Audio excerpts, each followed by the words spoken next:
will also be delay of student 15 years for MSc or for PhD programs. For instance, in other realms, as you get your admission, you have a stated number of semesters you can use, minimum and maximum. And if you're not able to do that, to meet the minimum and maximum, you are advised to quit and go and reapply. And getting progress reports for students should not be an issue if the system is computerized, because each student portal will be updated every semester to show how the student is progressing. And the student also you don't need to go to a supervisor or to anybody before you know your performance and the stage where you are, and how to move faster so that you meet the minimum or the maximum period.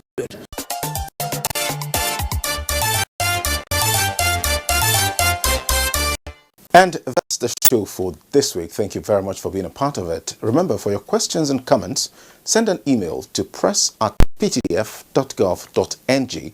That's press@pttf.gov.ng. Until next week, my name is Abdul Fattah.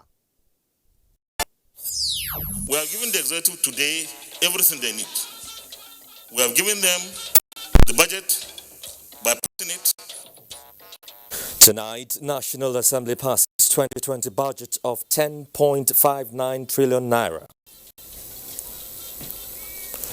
Court convicts Senate Chief Whip and former Governor of Abia State, Orji Uzor Kalu, of 7.65 billion naira fraud. He will be released definitely in compliance with the court order and the terms of the condition of the bill. Definitely will be released. In High Court directive, DSS releases Oyole Shore. The judge made a decision that the defendants, that is the Sheikh Ibrahim El-Zakzaki and his wife Malama Zina, shall be moved to the correctional facility from the DSS. Plus, court orders the Directorate of State Security Service, DSS, to relocate the leader of the proscribed Islamic movement of Nigeria, Ibrahim El-Zakzaki, and his wife to one of the correctional centers in Kaduna. Hello, a lovely evening to you and welcome to the network service of the NTA. I'm Joseph Johnson with the news at 9. Michael Lale will be joining me from Lagos and Ibabari is in Jos.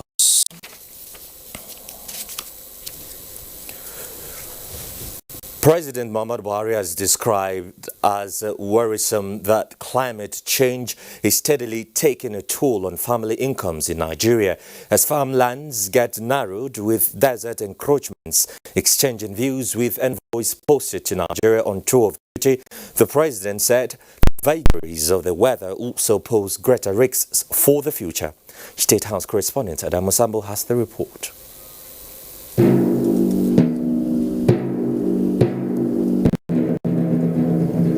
The forecourt of the State House, Nigeria's seat of government, once again comes alive as more sovereign nations take steps towards deepening existing relations with Africa's largest economy. It was a befitting diplomatic welcome for the new Australian High Commissioner to Nigeria, Mrs. Claire Ireland, the Swedish Ambassador Carl Michael, and that of Zimbabwe, Maxwell Ranga.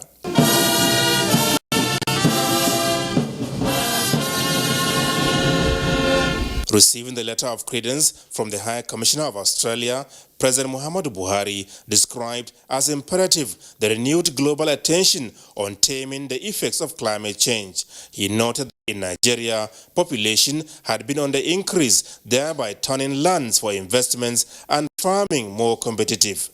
The President said before now, 10 to 15 members of a family could own a land, but desert encroachment and growth in population created a situation where 200 people now struggle over a family land.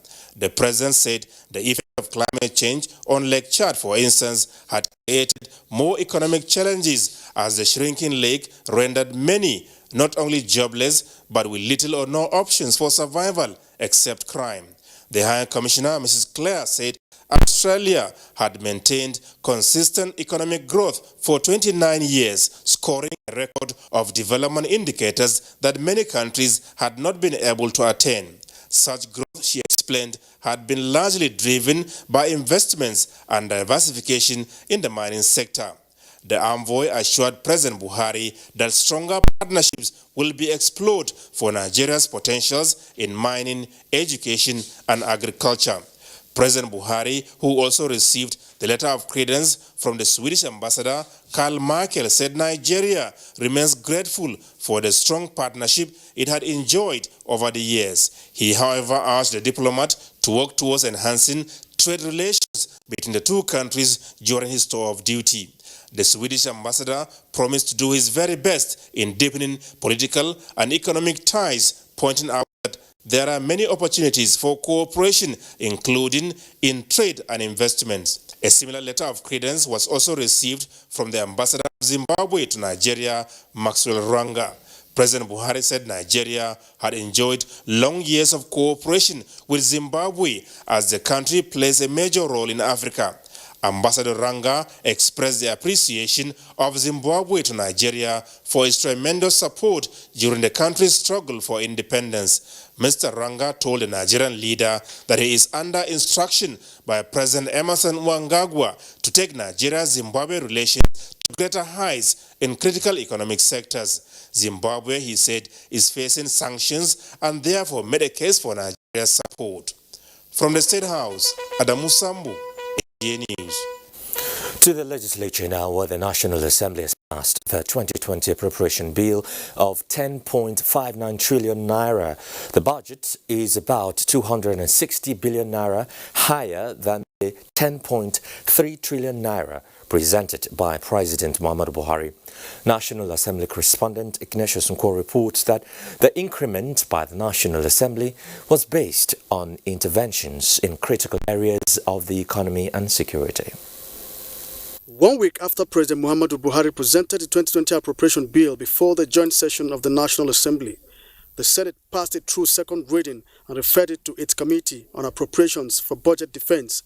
6 weeks after, the Senator Jibrin Barau-led Appropriations Committee concluded the 2020 budget scrutiny and presented its report at Wednesday's plenary.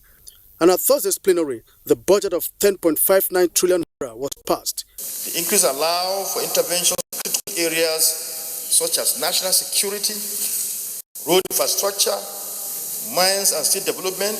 The quantum of work that went into this appropriation bill is huge.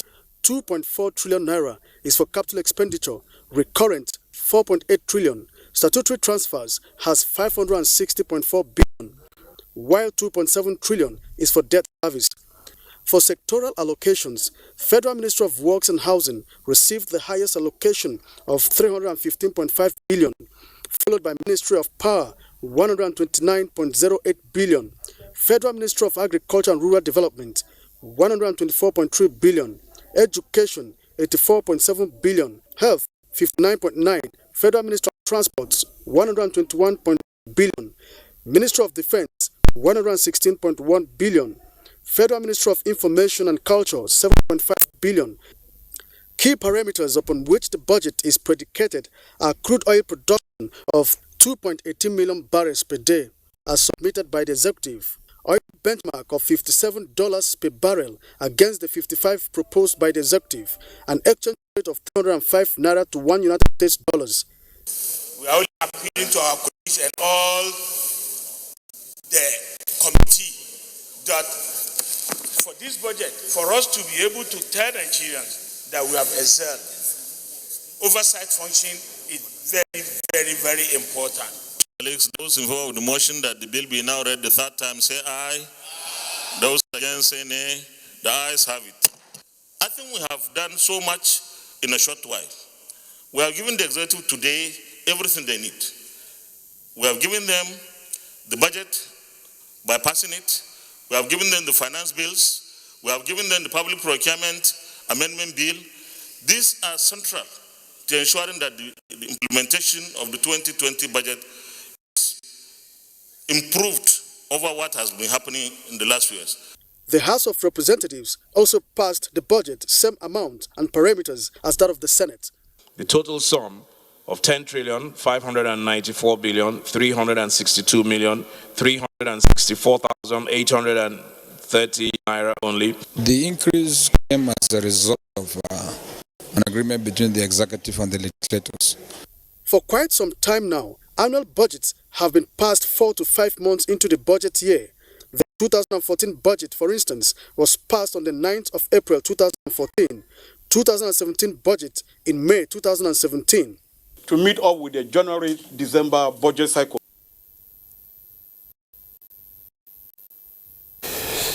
Meanwhile, President of the Senate, Ahmad Lawan, says very soon the Senate will constitute its Committee on Constitutional Review. In a meeting with the European Union, Ambassador to Nigeria and ECOWAS, Katil Carlson, Senator Lawan explained that the Constitutional Review Committee has not been set up because the Senate has been preoccupied with other issues like the 2020 budget. He said by next year, January, the committee will start some work because already the Senate has some references that require some kind of constitutional review. Lawan expressed appreciation to the EU for its support to Nigeria, particularly in the areas of the electoral process and political development and cooperation. The situations that prevail with circumstances and, of course, where necessary, provide legislative remedy. This is the only way to fine-tune and sanitize our electoral system, and to such an extent that it will be more efficient. But this is going to be a little bit long process because even countries that have practiced democracy for over 2 years are still grappling with some challenges. We hope to be able to establish even deeper relations. We already have very strong relations with the Senate and the National Assembly. As you will know, we have an entirely new leadership in place in Europe as well. Lawan solicited more support in the areas of capacity building, particularly for the Senate committees on INEC, National Planning and Finance. Now let's turn our attention to the judiciary now, because a former governor of Abia State, Orji Uzor Kalu, has been sentenced to a maximum of 12 years in prison for 7.65 billion naira fraud.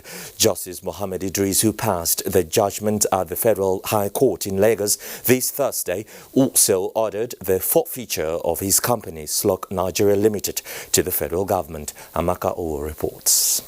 The Economic and Financial Crimes Commission, EFCC, charged Orji Uzor Kalu, who is currently serving as a senator representing Abia North Senatorial District in the National Assembly, on a 39-count charge of fraud offences, alongside Ude Udogu, his former Commissioner for Finance, and Slok Nigeria Limited. In one of the counts, the EFCC alleged that Kalu, who was Abia State Governor between 1999 and 2007, procured Slok Nigeria Limited, a company solely owned by him and members of his family, to retain in its account diverted funds domiciled with the then Inland Bank PLC, Apapa Bank, Lagos. EFCC claimed that the 7.65 billion naira formed part of the funds illegally derived from the treasury of the Abia State government. The defendants had pleaded not guilty to all counts. The prosecution counsel called 19 witnesses during the trial. Justice Muhammad Idris also convicted and sentenced his 2 accomplices, who were also found guilty of a 7.65 billion naira fraud. They got multiple sentences between 3 and 10 years. Kalu has been remanded at the Kogi prison. In Lagos, Amaka O, NTA News. Meanwhile, Kaduna High Court has ordered Directorate of State Security Service to handle the trial of Sheikh El-Zakzaky. The report. When hearing in the case resumed, Justice Gideon Kurada was confronted by arguments from counsels for Sheikh Ibrahim El-Zakzaky and Kaduna State over the custody of the respondent and his wife. 2 applications were put forward, one from the counsel to Sheikh Ibrahim El-Zakzaky, asking Justice Gideon Kurada to give the respondents, that is, Sheikh Ibrahim El-Zakzaky and his wife, unhindered access to their lawyers, while counsels applied for Sheikh El-Zakzaky and his wife to be moved to a correctional center in Kaduna. Justice Gideon Kurada agreed with the latter. The judge made a decision that the defendants, that is Sheikh Ibrahim El-Zakzaky and his wife Mazina, shall be moved to the correctional facility from the DSS. So the court ordered that and adjourned to the 6th of February to start the trial proper, for us to call our witnesses and then the defense cross-examine up to the time of conclusion. If the order from the court is abide by, we will see the arrival of the leader of the Islamic movement of Nigeria, Sheikh Ibrahim El-Zakzaky, and his wife here at the correctional center situated on Independence Way, Kaduna. And it means anytime his case is called upon in the court here, he will just take a few minutes and then attend to the proceedings in court here. In Kaduna, Abdullah Muhammad, NT News. Department of State Services has released convener of the Revolution Now protest. Oyole Showore, Abubakar Usman Akwanga reports that the release is in compliance with the bail order granted by Justice Ijoma Ojukwu of the Federal High Court. The procedures, obey the court orders, and including paying the 100,000 the cost should pay. And this signifies our stand that we are law abiding, we are responsible, and we discharge our duties honorably and in line with the rule of law and the procedures of the law.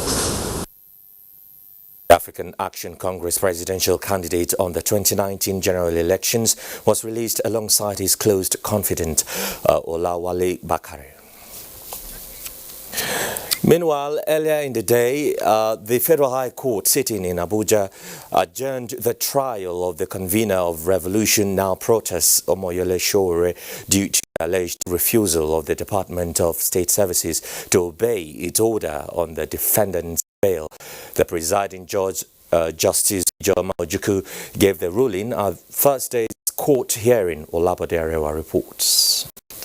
At the resumed hearing of the trial of Omoyole Showore and Adewale Bakare for alleged treasonable felony, money laundering, and cyber stalking of President Muhammadu Buhari, the prosecution counsel, Azan Liman SAN, indicated readiness to commence trial.